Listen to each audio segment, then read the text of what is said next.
नमस्कार, जय श्री कृष्णा।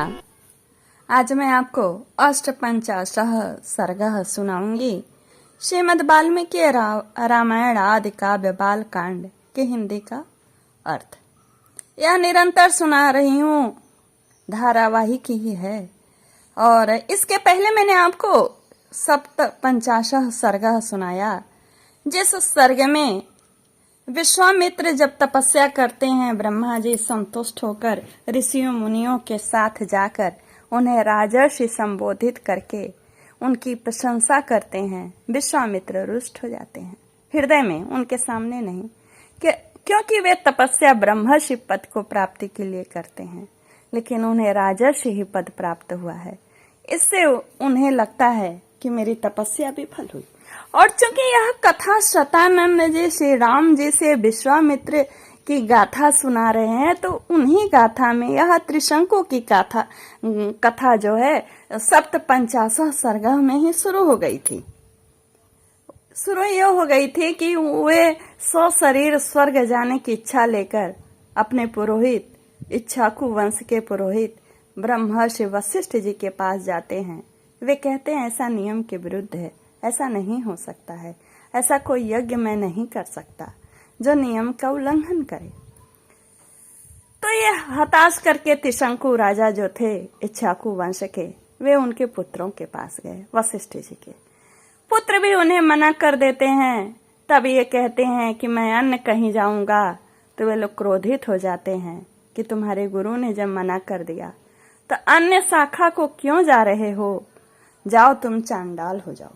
और ये यहीं से जब गुरु उनके पुत्रों के पास जाते हैं, ये त्रिशंकु राजा, तो यहीं से अष्टपंचाशः सर्गः शुरू होता है जो आज मैं सुना रही हूँ।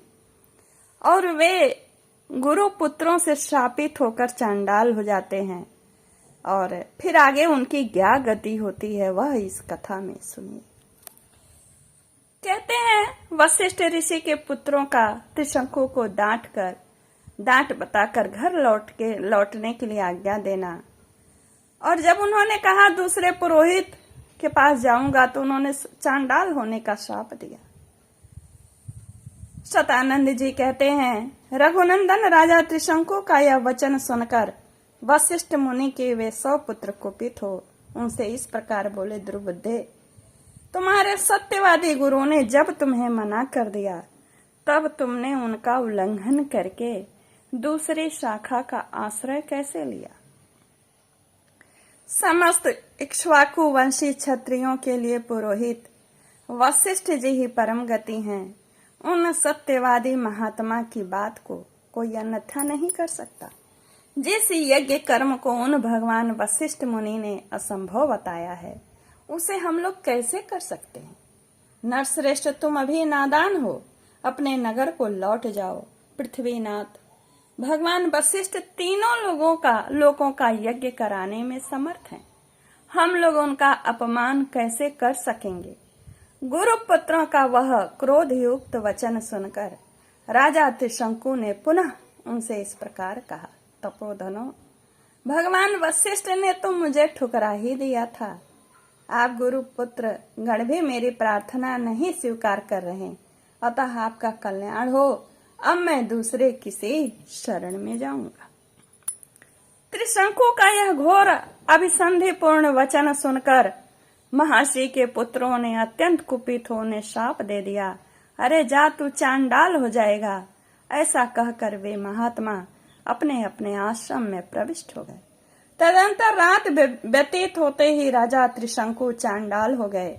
उनके शरीर का रंग नीला हो गया, कपड़े भी नीले हो गए, प्रत्येक अंग में रुक्षता आ गई, सिर के बाल छोटे छोटे हो गए, सारे शरीर में चिता की राख से लिपट गई।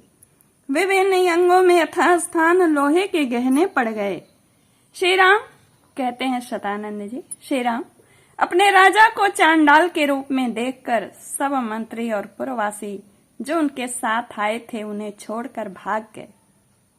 श्री राम वे धीर स्वभाव नरेश दिन रात चिंता की आग में जलने लगे और अकेले ही तपोधन विश्वामित्र की शरण में गए। श्री राम, विश्वामित्र ने देखा राजा का जीवन निष्फल हो गया है। उन्हें चांडाल के रूप में देखकर उन महातेजस्वी परम धर्मात्मा मुनि के हृदय में करुणा भर आई। वे दया से द्रवित होकर भयंकर दिखाई देने वाला राजा त्रिशंकु से इस प्रकार बोले, महाबली राजकुमार, तुम्हारा भला हो। यहाँ किस काम से तुम्हारा आना हुआ है? वीर अयोध्या नरेश जान पड़ता है तुम श्राप से चांडाल भाव को प्राप्त हो गए हो। विश्वामित्र की बात सुनकर चांडाल भाव को प्राप्त हुए और वाणी के तात्पर्य को समझने वाले राजा त्रिशंकु ने हाथ जोड़कर वाक्यार्थ कोविद विश्वामित्र मुनि से इस प्रकार कहा, महर्षि, मुझे गुरु तथा गुरु पुत्रों ने ठुकरा दिया। मैं जिसे मनोभीष्ट वस्तु को पाना चाहता था उसे न पाकर इच्छा के विपरीत अनर्थ का भागी ही हो गया। सौम्य दर्शन मुनीश्वर, मैं चाहता था कि इस शरीर से स्वर्ग को जाऊं, परंतु यह इच्छा हमारी पूर्ण न हो सकी।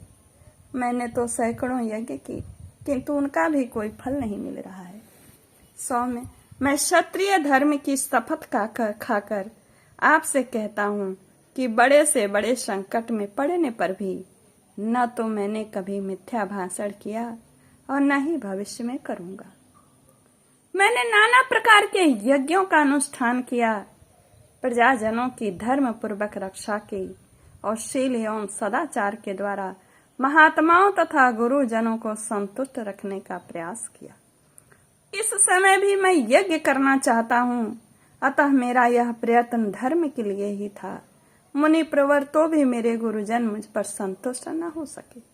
यह देखकर मैं दैव को ही बड़ा मानता हूँ। पुरुषार्थ तो निरर्थक जान पड़ता है। दैव सब पर आक्रमण करता है। दैव ही सबकी परम गति है। मुने, अत्यंत आर्त होकर आपकी कृपा चाहता हूँ। दैव ने मेरे पुरुषार्थ को दबा दिया है। आपका भला हो, आप मुझ पर अवश्य कृपा करें। अब मैं आपके सिवा दूसरे किसी की शरण में नहीं जाऊंगा। दूसरा कोई मुझे शरण देने वाला है भी नहीं। आप ही अपने पुरुषार्थ से मेरे दुर्दय को पलट सकते हैं। श्री राम जय राम जय जय राम। इत्याशे श्रीमद् रामायणे वाल्मीकिये आदि काव्ये बालकांडे 56 सर्ग यहीं पूर्ण होता है। श्री राम जय राम।